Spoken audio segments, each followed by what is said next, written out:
Les formations en 10 minutes, c'est sur Ecclesia TV. Bonjour à tous et soyez les bienvenus dans cette édition. Les travaux de la 119e Assemblée plénière des évêques ivoiriens se tiennent depuis le mardi 25 mai à Borne dans le diocèse de Yopougon. C'est la toute dernière Assemblée plénière ordinaire de l'épiscopat ivoirien de l'année 2021. L'Assemblée de ce mois de mai est consacrée au bilan des secrétariats exécutifs nationaux des commissions que compte la conférence. Un extrait du point de presse quotidien dans un instant. Et puis, en visite officielle à Kigali, 10 jours après avoir reçu son homologue rwandais à Paris, le président français Emmanuel Macron a tenu jeudi 27 mai un discours hautement symbolique au cours duquel il a reconnu la responsabilité accablante de la France dans le génocide au Rwanda. Voilà pour les titres. Endormi dans la résurrection du Seigneur le lundi 17 mai 2021, dans sa 93e année, Monseigneur Bruno Kwame, évêque émérite d'Abengourou, sera inhumé le vendredi 18 juin 2021 en la cathédrale Sainte-Thérèse de l'Enfant Jésus et de la Sainte Face d'Abengourou. Commentaire Orsan Eno, correspondance Justin Assalé, Radio Nationale Catholique. La date des obsèques de Monseigneur Bruno Kwame a été arrêtée par l'épiscopat ivoirien, retiré à Beaune, village de la sous-préfecture de Dabou, dans le diocèse de Yopougon, où ils prennent part à leur 119e assemblée plénière. L'information a été rendue publique mercredi 26 mai 2021 par le père Emmanuel Ouina, secrétaire général de la Conférence des évêques catholiques de Côte d'Ivoire, lors de son point de presse quotidien avec les médias catholiques. Les obsèques sont prévues le 17 et 18 juin. Voilà, le 17 à Abidjan avec levée de corps à 9h30 et messe de requiem, suivi du transfert à Abengourou, et à Abengourou le soir, une veillée de prière. Et ensuite le 18 à 10h, messe de requiem à Abengourou, à la cathédrale. Rappelons que Monseigneur Bruno Kwame était jusqu'à son décès le doyen de l'épiscopat ivoirien, avec près de 40 ans de ministère épiscopal et 65 ans de sacerdoce ministériel. Avec sa disparition, le collège épiscopal ivoirien compte désormais 12 évêques en service, un évêque auxiliaire et 3 évêques émérites. Les diocèses de Yamoussoukro, Odiéné et Katiola sont pour le moment vacants.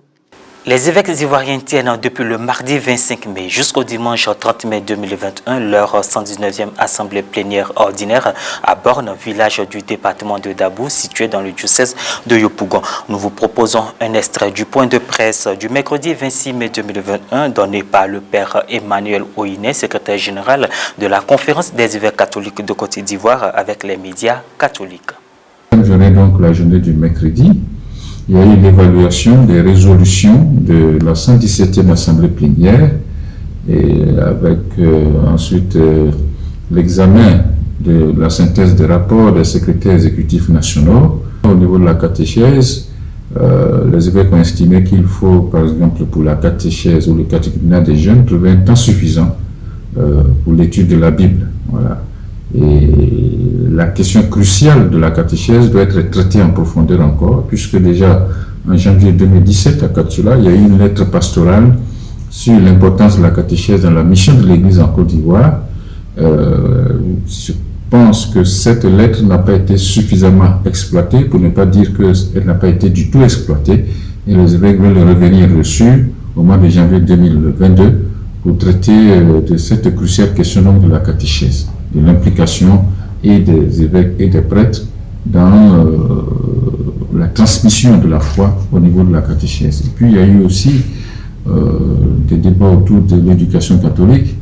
Évidemment, la question de la réforme est revenue, et donc les évêques estiment que la conférence s'est engagée dans une réforme et il serait bon que cette réforme se poursuive et arrive à terme. Il y a eu également le point des mandats des secrétaires exécutifs nationaux et des aumôniers.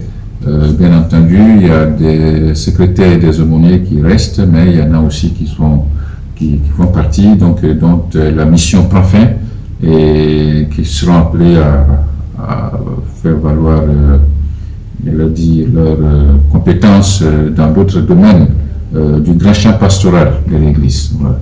Les évêques ont parlé aussi de l'état d'avancement de la rédaction de la lettre pastorale, la prochaine lettre pastorale qui portera le titre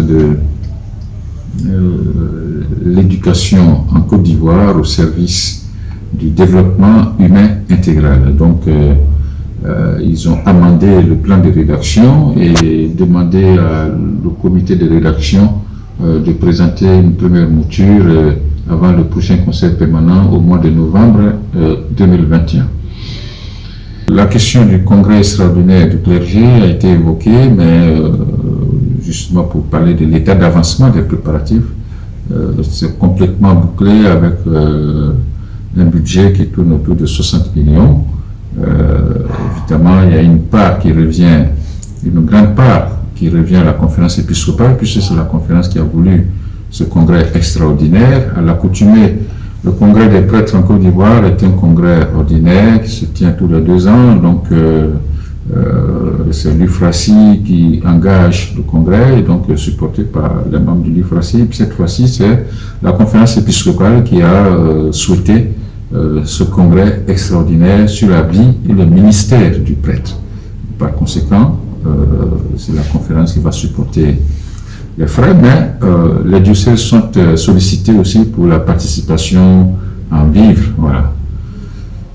Et il faut dire que la clôture, donc d'abord le début c'est le 7 juillet, et donc la clôture donc avec le 8 juillet, une messe solennelle d'ouverture présidée par le nonce apostolique dans la cathédrale de Yamoussoukro, cathédrale Saint-Augustin. Direction Yamoussoukro, le renouveau charismatique catholique de Côte d'Ivoire a tenu dans la nuit du dimanche 23 au lundi 24 mai 2021 sur l'esplanade de la basilique Notre-Dame de la Paix de Yamoussoukro sa traditionnelle activité de prière dénommée Pentecôte nationale. Sous la mouvance de l'Esprit Saint, soyons sel de la terre et lumière du monde est le thème qui a conduit ce temps de prière et d'adoration du renouveau charismatique catholique de Côte d'Ivoire.